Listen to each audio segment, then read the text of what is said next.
Wala nang maraming paligoy-ligoy pa, diretso sa punto na. Maiksi lang ang komentaryo, pero diretso sa punto. Maraming kuro-kuro, may tiwali, may totoo. Dito, sa puntong diretso tayo. Punto, diretso. So, may tanong sa atin, how true na may wakwak officials? Ano ito mga kabunyog? Tinanong yan sa press con kanina. Mayroong isang official sa isang exclusive na homeowners village, pangmayaman. Nung ni-raid yung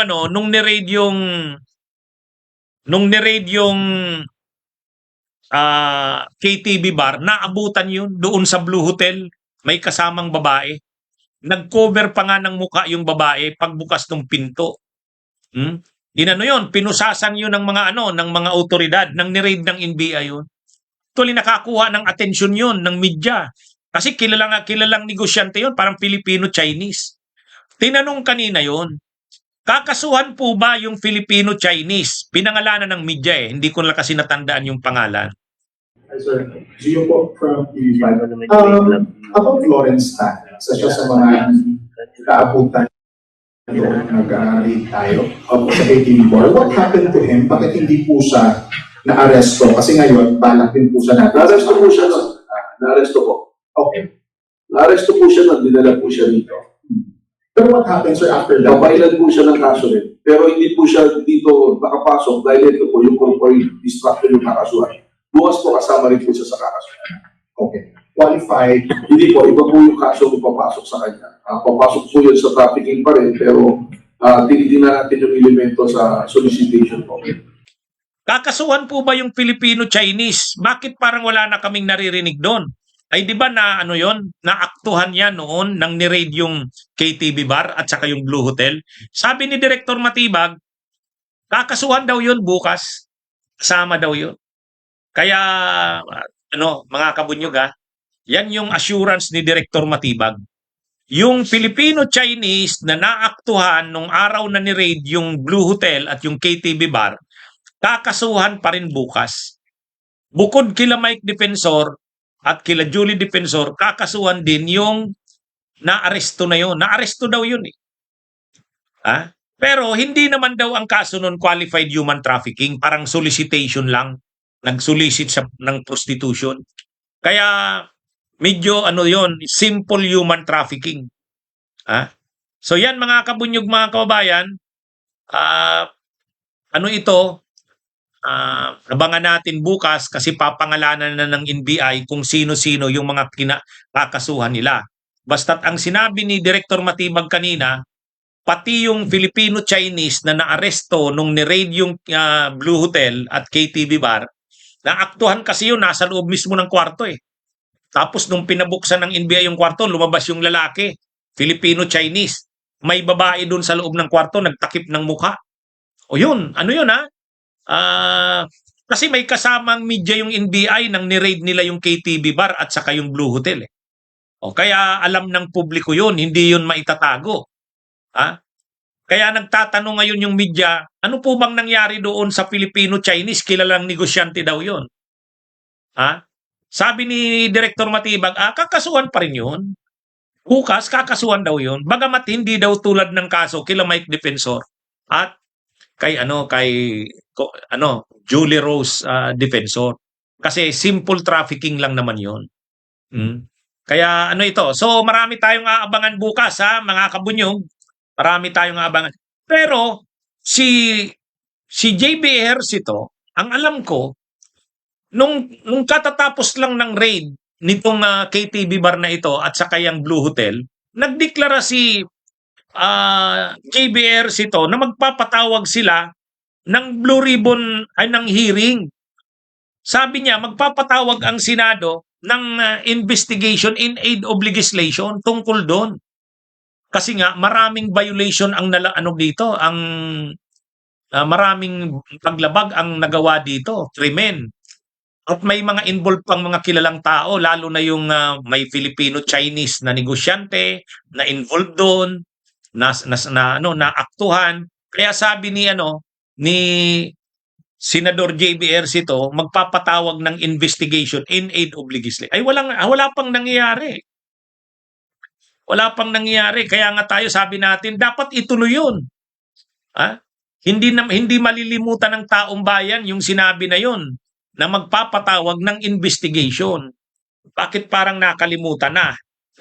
Dahil ba may senador na involved dyan? Kasi si Mike Defensor mismo ang nagsabi na may senador siyang investor at mayroon pa daw siyang cabinet secretary na investor. Anyway, mga kabunyog, mga kababayan, so bukas aabangan natin yung pagsampa ng kaso. Sa ano pa lang ito, sa DOJ, dadaan pa ito sa preliminary investigation. Bibigyan pa naman ng pagkakataon sila Mike Defensor at saka yung mga officials ng nitong Cliff Point, Blue Hotel, Chicago KTV Bar, bibigyan sila ng pagkakataong magdepensa ng mga sarili nila. Pati yung Filipino-Chinese na aresto, bibigyan ng pagkakataong magdepensa ng mga sarili nila. Dadaan yan sa preliminary investigation. Pagkatapos ng preliminary investigation, isasampa na yan sa korte. Kaya ito, mga kabunyog, magkakaroon na ba kaagad ito ng warrant of arrest? Hindi pa po. Hindi pa po ito, wala pang mai-issue warrant of arrest kahit magsampa ng kaso bukas. Kasi ito ay NBI pa lang ang nag-file ng kaso sa DOJ. Ang Department of Justice magsasagawa pa yan ng preliminary investigation.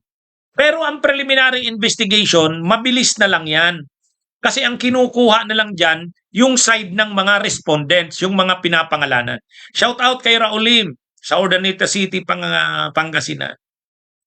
Sino daw yung senator at cabinet secretary na investor? Wala pa. Hihintayin natin ang sagot ni Mike Defensor. Kasi sasagot dyan si Mike Defensor Magbibigay siya ng sagot dyan. Nung una kasi ayaw niyang sumagot sa NBI. Sabi niya, hindi kami dyan magko-cooperate sa NBI. Ano naman yan may pattern na yan ng harassment. Ngayon, nasa DOJ na ang kaso, wala nga namang hindi pa sila sumagot dyan. Isusumpi na sila ng Department of Justice. Papadalhan sila ng sumpina. Pag hindi sila sumagot dyan, wini-waive nila yung rights nila na magbigay ng kanilang depensa, maglalabas kaagad ng resolusyon ng DOJ, sasampahan na sila ng kaso ngayon. Pag sinampahan sila ng kaso, ay kaagad-agad maglalabas ang korte ng warrant of arrest. Ay katulad na yan kay Kibuloy sa kay Harry Roque. Tandaan natin, si Kibuloy at si Harry Roque, qualified human trafficking din ang kaso. Si Kibuloy qualified human trafficking. Bakit?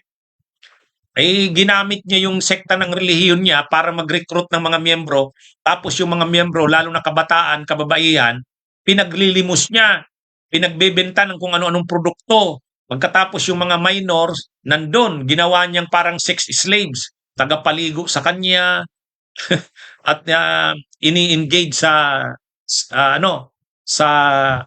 mga sexual na activities. Kaya yun, qualified human trafficking yung kay Kibuloy. Ito naman kay Roque, yung mga mga nagtatrabaho sa Pugo, may foreigners, may Pilipino, para na silang mga alipin doon. Nakakulong doon sa loob ng compound ng Pugo. Kapag may nagawa kang hindi nagustuhan ng may-ari ng Pugo o ng management, mayroon silang torture chamber. Tinutorture doon, may pinatay na nga daw Kaya qualified human trafficking din yon, yung kay Roque. Ito na naman kay Mike Defensor, qualified human trafficking na naman. Kaya dito, mukhang itong mga pro Duterte na i-involve sa qualified human trafficking. Si Kibuloy, si Roque, itong si Mike Defensor. Kaya lumalabas dito, lahat ito non-bailable. Non-bailable. Pero kung si Roque lumabas ng bansa, ayawan ko si Mike Defensor, anong niya. Sabi naman ni Mike Defensor, confident daw siya na malalampasan niya to. Wala daw yan. Tanga at bobo daw yan si Matibag. Yun ang sabi niya. Sabi naman ni Matibag, magkasubukan tayo.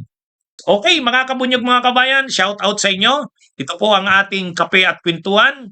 Subaybayan niyo po ang aking mga talakayan sa inyong mga patuloy na tumatangkilik nito. Maraming salamat sa inyo.